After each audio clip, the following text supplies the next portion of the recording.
Luo was caught off guard, drenched in it. She stood frozen in place, the metallic scent of blood overwhelming her senses, and she immediately roared, "What the hell? Little dumpling." At the same time, Dr. Blue let out a scream akin to a dying pig. "Ah, Sister Luo, hurry up and act." Seeing Dr. Blue fall, her mentor shouted urgently from behind. Lin Luo reacted immediately. Without hesitation, she gripped her steel blades and charged towards him like a wild turkey. However, just as she was about to close in, the rolling Dr. Blue suddenly lifted his head. His scarlet eyes narrowed to pinpricks, and he opened his gaping red mouth to roar at her. Accompanied by the sharp, piercing roar, Lin Luo felt the air in front of her suddenly freeze. In the next moment, an invisible force surged toward her like a wall of air. In her moment of shock, the force slammed into her, sending her flying as if struck by a speeding car. With intense pain coursing through her limbs, Lin Luo felt her feet gradually leave the ground, and everything in front of her began to retreat. She was knocked away by that invisible force. Bang! Lin Luo flew more than 10 meters, tumbling like a rolling gourd.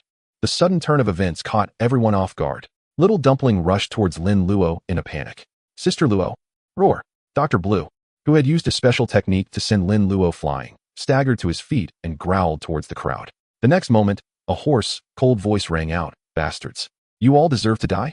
Today, you will all perish." As he spoke, he slowly bent down, opening his gaping scarlet mouth towards everyone. Roar! Roar! Roar! In an instant, a series of piercing shrieks echoed through the air. The sharp sounds immediately made everyone cover their ears.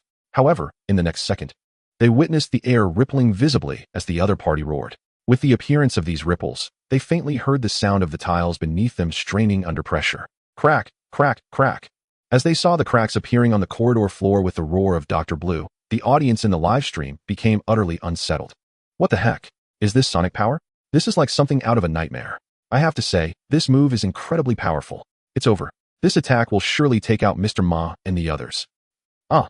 At that moment, a member of the Salvation Army in the game suddenly screamed. With the scream, they saw blood flowing from the member's eyes, ears, all 7 orifices. Bang!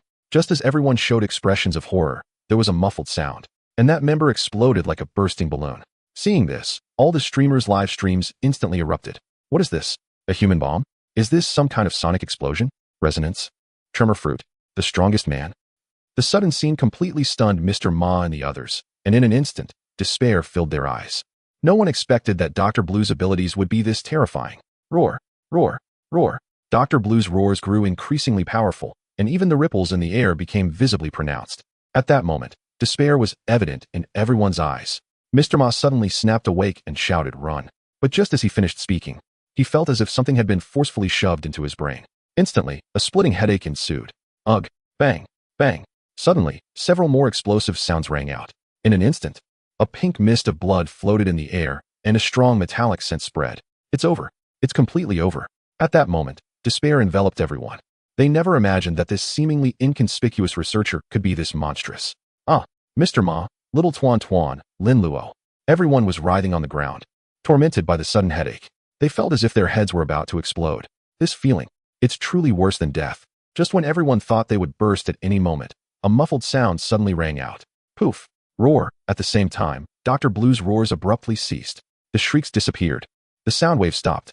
The headaches of the crowd receded like a tide. In an instant, everyone became confused, instinctively looking up towards Dr. Blue. The next moment, they were all frozen in place. How is this possible?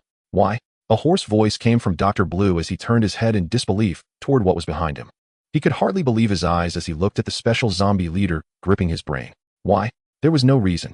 The special zombie leader had its hand embedded in the bulging back of Dr. Blue's head, and with just a slight effort, it could take his life. Yet, it did not rush to do so. Instead, it slowly said, "If I had to give a reason, my current appearance is the best reason. I saved you, Doctor." Blue replied coldly, "Indeed, you saved me. That's because I am valuable." The zombie leader paused and continued, "But that doesn't mean I will always listen to you. How can you treat your benefactor like this?" Dr. Blue shouted angrily, then quickly shifted his tone. "I can forgive your ignorance. If you follow me, I will make you stronger." Stronger? Like your current half-human, half-zombie appearance? The zombie leader looked at Dr. Blue with a mocking smile. "If that's the case, I would rather die." Seeing the smile on its face, Dr. Blue's expression suddenly turned to one of terror as he exclaimed, "No, I have ways to make you stronger. I already know, and the one below can make me even more perfect." Upon hearing Dr. Blue's words, the special zombie leader sneered. At its words, "Doctor, Blue completely lost his composure and shouted, "How is that possible? How do you know what's below?" Before Dr. Blue could finish, the zombie leader crushed his brain. Chapter 149. Can such a person be trusted? Looking at the lifeless Dr. Blue, whose brain had been crushed, everyone in the corridor was stunned. The sudden turn of events left everyone bewildered. No one could understand why the zombie leader, who was clearly in cahoots with Dr. Blue, would suddenly turn against him. Perhaps sensing the horrified gazes of the crowd, the special zombie leader slowly withdrew its hand from the back of Dr. Blue's head and said, "The danger has been temporarily averted." It then scanned the crowd and continued, "The person you are looking for is in the lower levels. I can take you to him." However, at this point, it paused and did not elaborate further. Mr. Ma, whose mind was in a state of chaos, furrowed his brow and instinctively asked, "However, what?" Looking at Mr. Ma, the special zombie leader replied, "It's nothing. I just need you to do something for me. Don't worry, I am very trustworthy." Very trustworthy? Trustworthy enough to knock out a teammate when they are unprepared? And even kill them in the process? Can such a person be trusted? Although everyone knew deep down that this creature was not trustworthy, they had no other options at the moment. After a brief hesitation, Mr. Ma nodded and asked, "What do you want us to do?" Seeing the vigilance in Mr. Ma's eyes, the special zombie leader said directly, "Don't worry, I won't use you for experiments. All I want are some reagents from the laboratory in the lowest level." Upon hearing this, Mr. Ma's wariness intensified, and he immediately asked, "Since you know the location and Dr. Blue is dead, why don't you get them yourself?" You're right," the zombie leader replied. "But that place is a forbidden zone for zombies." The zombie leader briefly explained to Mr. Ma and the others. It turned out that in the lowest level of the laboratory, there was a terrifying, intelligent program. Any living being that stepped inside would immediately face devastating consequences. At the same time, it also informed them that the living individuals previously brought back were all imprisoned in the lower levels. After understanding the situation, Mr. Ma and the others discussed it and agreed to the request. Although they knew that those who are not of their kind often have different intentions, they were too severely injured to continue fighting. Upon receiving Mr. Ma's response, the zombie leader quickly called for its subordinates. Under the escort of a group of zombies, they successfully entered the elevator to the lower levels. "Teacher." In the lower room, upon seeing Professor Pong, Mu Shui burst into tears of joy. Mr. Ma and the others did not interrupt the reunion of the teacher and student, waiting until both parties had stabilized their emotions before Mr. Ma spoke up. "Hello, Professor Pong. We are here for rescue, and we will escort you." Before Mr. Ma could finish, Professor Pong interrupted, "No, we can't leave just yet." "Why?" asked Lin Luo, who was injured. "We have discovered a shocking secret here." As he spoke, Professor Peng's face lit up with excitement, and he said eagerly, "As long as we figure out that individual, we are very likely to develop a drug that can end the virus." That individual? Upon hearing Professor Peng's words, Teacher Ma and the others all looked curious. Perhaps sensing their curiosity, Professor Peng showed no hesitation and directly pulled Mu Shui, leading everyone out of the room and down the corridor. As they moved forward, a red beam suddenly appeared ahead. Everyone was startled and immediately tensed up. "Don't worry. This is just a scanning program from the central computer." Professor Peng quickly reassured them upon seeing their expressions. Hearing his reminder, Teacher Ma and the others managed to relax a bit. The red beam swept across, and nothing unusual happened. Meanwhile, they had reached the end of the corridor, which led to a dead end. Just as everyone was puzzled, a hissing sound was heard, and the wall at the end of the corridor began to slide apart, revealing a room to everyone. In contrast to Teacher Ma and the others, who wore puzzled expressions, Professor Peng ahead looked calm and stepped directly into the room. After exchanging glances, Teacher Ma and the others followed him inside. Compared to the brightly lit corridor, the light in this room was dim. However, it didn't affect the group much. Wow! As soon as they stepped into the room, a member of the group exclaimed in shock. With this exclamation, gasps filled the entire team. Compared to them, the audience in the live stream widened their eyes, unable to believe what they were seeing on their phone screens. Wow! Can you believe it? No way. There are actually aliens? What the heck? Could it be created by the virus? Amid the discussions in the live stream, Teacher Ma and the others began to whisper among themselves. They never expected to encounter aliens in this place. Moreover, it looked like an alien that was asleep. Staring at the alien that resembled the character E.T. from the movies, everyone had a ghostly expression. "Professor Pong, you can't be talking about him, right?" At this moment, Teacher Ma could no longer hold back and asked Professor Pong in front of him. Hearing his question, Professor Pong nodded seriously. "Yes, that's him. Just recently, we discovered that this organism..." Before Professor Pong could explain further, the member who had moved closer to observe suddenly collapsed onto the ground. "Wow, it's alive." His scream was chilling.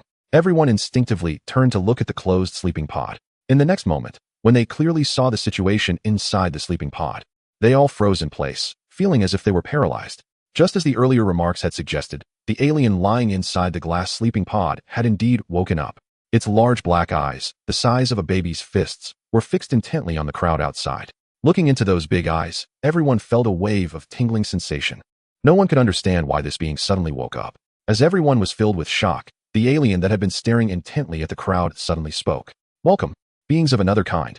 Although the words were not in their language, at that moment, everyone understood the meaning behind them. Beings of another kind? Who are you? As the most esteemed person among the group, Professor Peng took the lead and asked, "Who are you?" "Me? I am Dangs, a wanderer."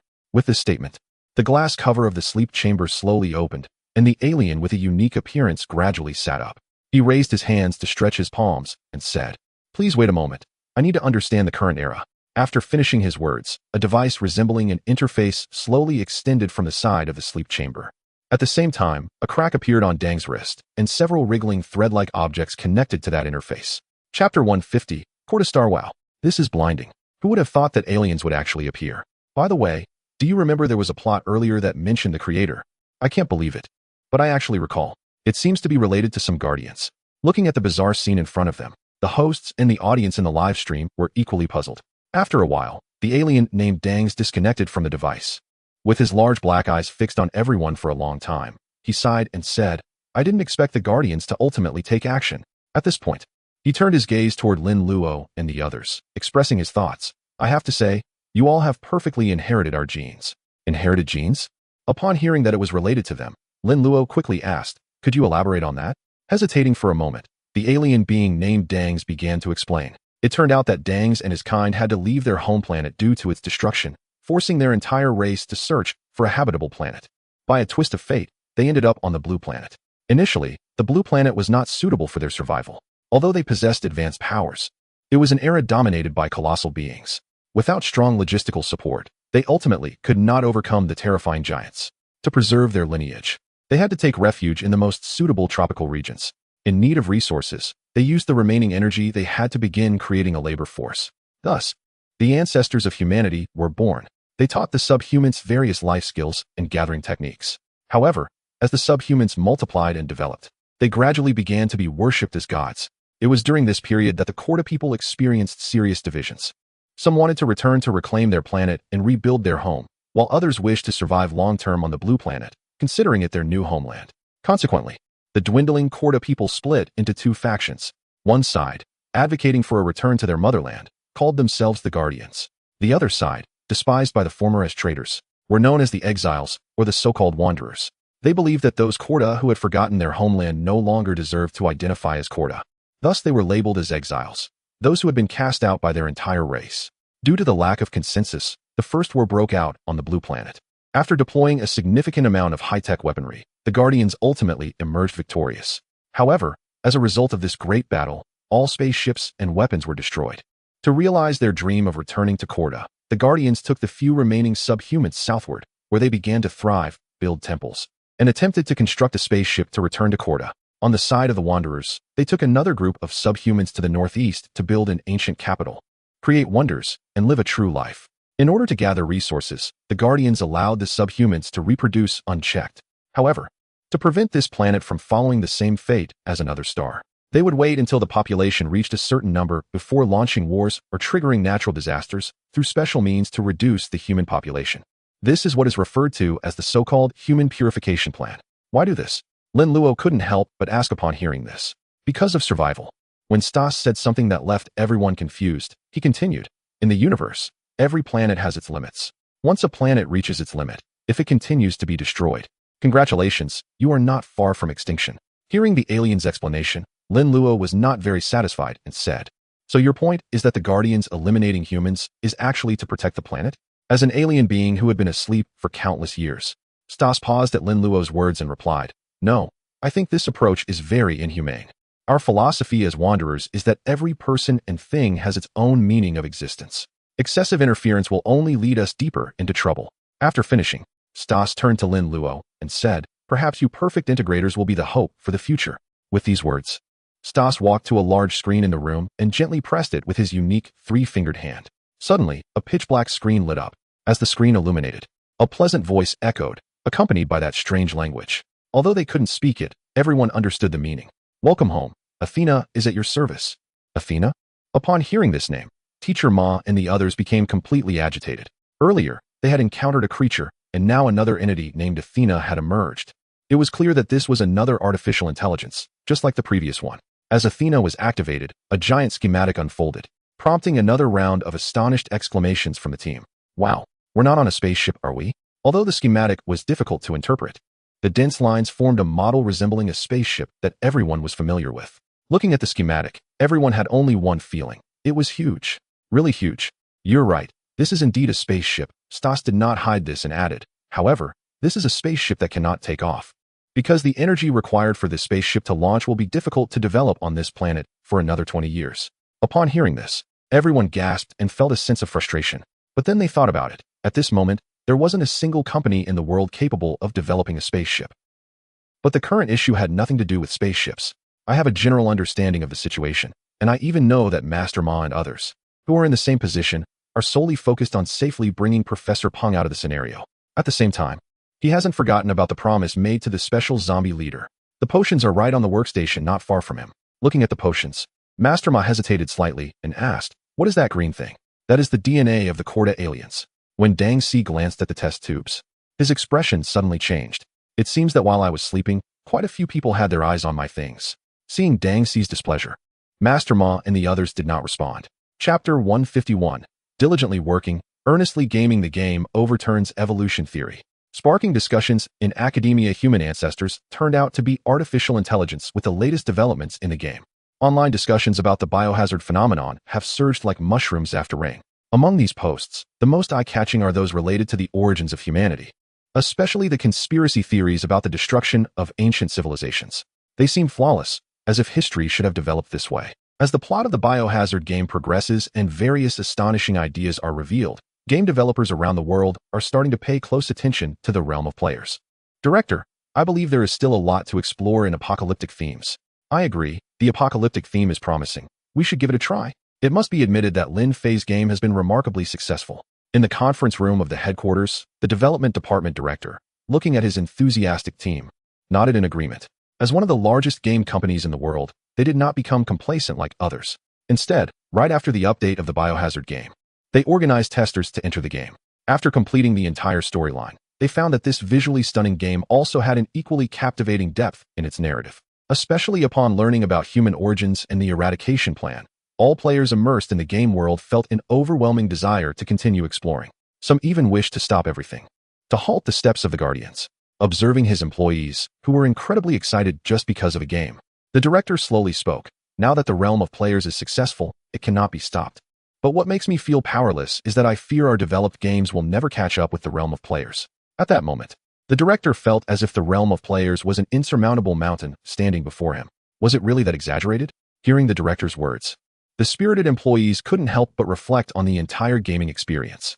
Sadly, they discovered that they had no interest in other games at all. Even recalling the games they had played before, they felt they were all subpar. Suddenly, they finally understood the director's feelings. The entire conference room fell into a heavy silence. The sense of helplessness in watching a competitor release an unparalleled, groundbreaking product was hard to accept. Clap, clap. Just then, the director clapped his hands. All right, everyone, don't be discouraged. Even if we can't surpass them for now, we can create our own IP games. Our current technology may not compare to the realm of players, but they have opened up a new path for us. We can draw inspiration from this apocalyptic theme and develop our own unique apocalyptic game. In this regard, a certain gaming company is a prime example. However, their development team seems a bit out of touch. At this point, the director picked up a file in front of him and continued to address everyone, saying, "These are detailed records regarding a certain popular franchise, revealing some plot elements. Now, aside from important tasks, you can all set aside your current work. I will provide you with my full support. You can take the materials home to review or work from home. In a month, I will ask each of you about your progress here." Initially, when the director mentioned working from home, all the employees showed signs of happiness. However, upon hearing that their results would be evaluated in a month, their mood quickly soured. They are skilled in game production, crafting a storyline. That really feels like a tall order. Director, do we really have to draw inspiration from this franchise? One employee said, somewhat incredulously. In the past, other games borrowed from us. And now it's our turn to borrow from others. The director looked at the speaking employee, shook his head, and sighed. That's true. But ever since the emergence of a certain gaming studio, I have a feeling our time may be coming to an end. Hearing the director's words, All the employees fell silent. Generally speaking, the evolution of games requires a gradual process. It's like social development, going from bulky mobile phones to smartphones, which took about 20 years of transition. However, since the emergence of this new studio, the entire gaming market has been swept away like a storm. Within just a week, all games have entered a state of decline. Some games that were already struggling have completely perished in this storm. Even those games that were doing relatively well were not spared from this disaster. Although there are still players on the servers, these players have become expendable for the gaming companies. The games from these companies are at risk of shutting down at any time. Those once popular games have inevitably lost countless players. It cannot be denied that the root cause of all this is the new gaming studio. However, the various gaming companies, fully aware of this, have no way to respond. Even if they wanted to file a lawsuit, they have no grounds. Are they supposed to claim that their games are so good that their players have left? Such shamelessness wouldn't hold up in court, and they aren't ready to go down that route yet.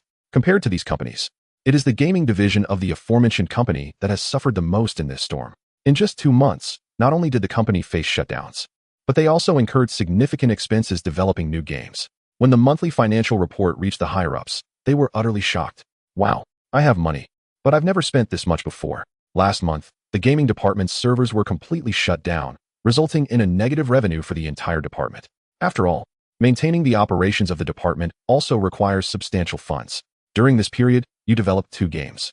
Although many streamers paid compensation for breach of contract, the actual amount was only enough to cover personnel expenses, especially for the newly developed game we incurred. Hearing such high costs, even for someone as wealthy as you, it must feel quite painful. Particularly after this setback, the gaming department has fallen into its lowest period in history. If we cannot produce a groundbreaking work, there will be no place for us in the gaming industry in the future. Are we really going to exit the gaming scene? No, absolutely not. Even if it means taking a risk, I will make sure the gaming department thrives. With that thought in mind, you made a bold decision and called for your secretary. Go, find me a game development team. No matter the cost, bring them to me.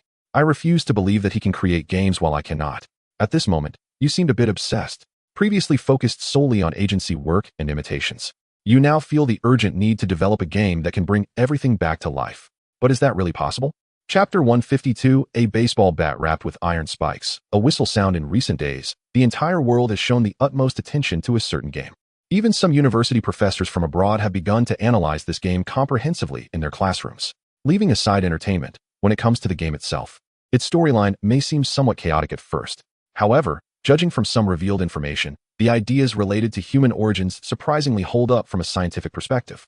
Some of the settings, viewed from a historical angle, align perfectly with established facts. It must be said that, in the eyes of these scholars, this game is no longer just a simple game.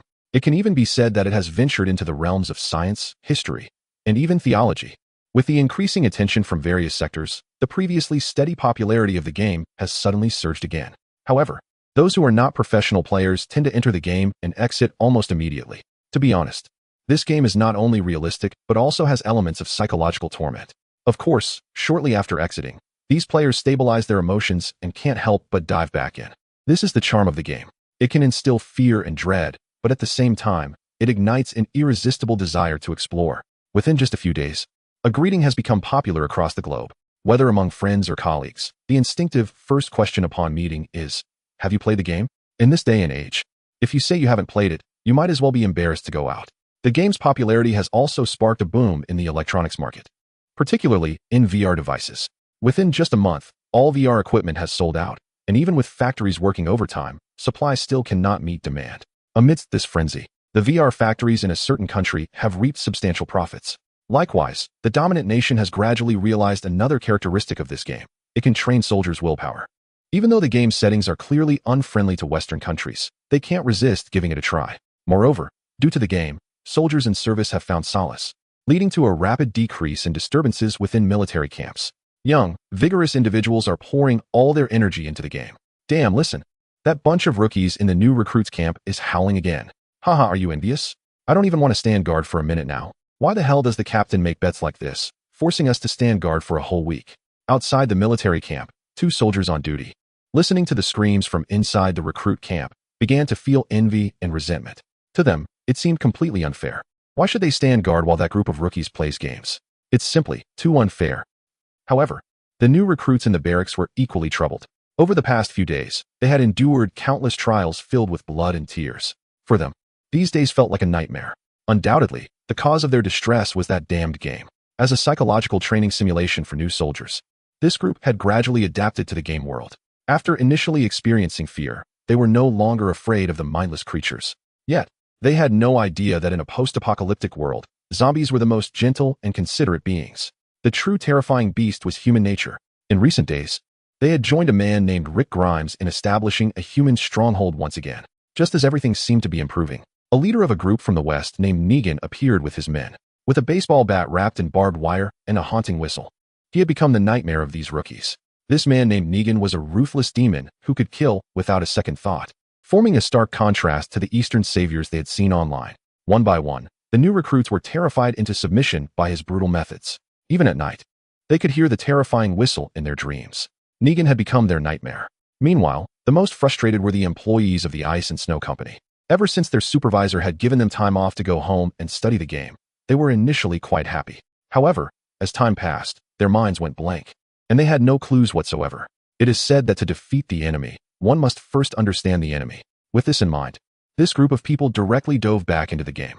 A game developer who doesn't play games is not a qualified employee. Therefore, they quickly got the hang of the game. That said, the supervisor seemed to have told them to ponder over the plot at home, but once they entered the game, they fell in love. They became deeply enamored with this game. As for the ideas about their own game development, they had long forgotten. Thus, they transformed from painstakingly thinking about the game to diligently playing it, even becoming loyal fans of the gaming realm. However, compared to these employees, the supervisor also needed to consider the new game issues. He couldn't rely solely on his subordinates for every problem. This reflects the work efficiency and attitude often associated with people from the West. With this in mind, the supervisor entered the world of the game under the guise of gathering references. To be honest, the game was really fun. But just as he had barely logged in, his phone suddenly rang. Ding ding ding. The supervisor had no choice but to temporarily exit the game and picked up the phone to take a look, instantly surprised. The caller was actually one of his university classmates from a well-known institution, who he heard had now entered the upper echelons. What made this guy think to call him? As he looked at the call from a classmate he wasn't very close to, the director hesitated slightly before sliding his phone to answer. Bob, I thought you weren't around. Why did it take you so long to pick up? As soon as the call connected, a familiar, cheerful laughter came through the receiver. With a puzzled expression, the director asked, Griffin, is there something you need? Logically, the other party was a high-ranking official from a major tech company, while he was just the director of a gaming company. There was a clear difference in their positions, and he couldn't guess the reason behind the sudden call. Haha, old classmate, it seems you don't know yet, do you? Before long, your company will be under our umbrella, Griffin said with delight, and I will soon be your boss. How does that make you feel? Excited? Thank you. No way. The words from the other side were undoubtedly a bolt from the blue for the director. What are you planning to do? The director said, trying to suppress his irritation. He knew that such business secrets wouldn't yield answers, even if he asked. However, to his surprise, the other party seemed unconcerned and continued. The gaming era is about to change. Our higher-ups have unanimously decided to enter the gaming industry. Acquiring your company is just the first step. Next, we are set to acquire a major player in the region. Upon hearing this, the director's heart sank. What did he just hear? They were planning to target a major player in the gaming sector? But wasn't the other party just a studio? They weren't even a publicly traded company. Didn't they think too highly of themselves? Chapter 153. Protecting the owners is our first principle. After joining the director of the Ice and Snow Company was completely taken aback by the words on the phone, leaving him speechless. He even overlooked the fact that the caller was about to become his direct superior. Wait a minute. The Player Realm isn't even considered a formal company right now. Even if your company wants to acquire it, there should be a way to do so, right? Who said we want to acquire the Player Realm?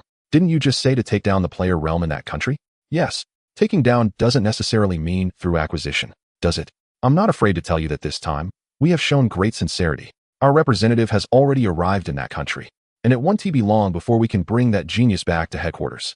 Really, can you bring him back? The director felt it was a bit far-fetched. Judging by his years of experience in the gaming industry, if he had skills like Lin Fei, he definitely wouldn't work for someone else. In a clearly profitable situation, how could he allow others to interfere? Thinking of this, he couldn't help but say, I don't think this is possible. I don't believe the Player Realm is lacking money right now. Haha, old classmate, your perspective is still too narrow. You can consider this point, and we can consider it too. From the beginning, we never thought about using money to persuade them. So how do you plan to do it? The director became curious. The entire company is offering 11 of the shares in the gaming department, not to mention the identity from that country, and he listed a series of benefits and continued, compared to that outdated place, which do you think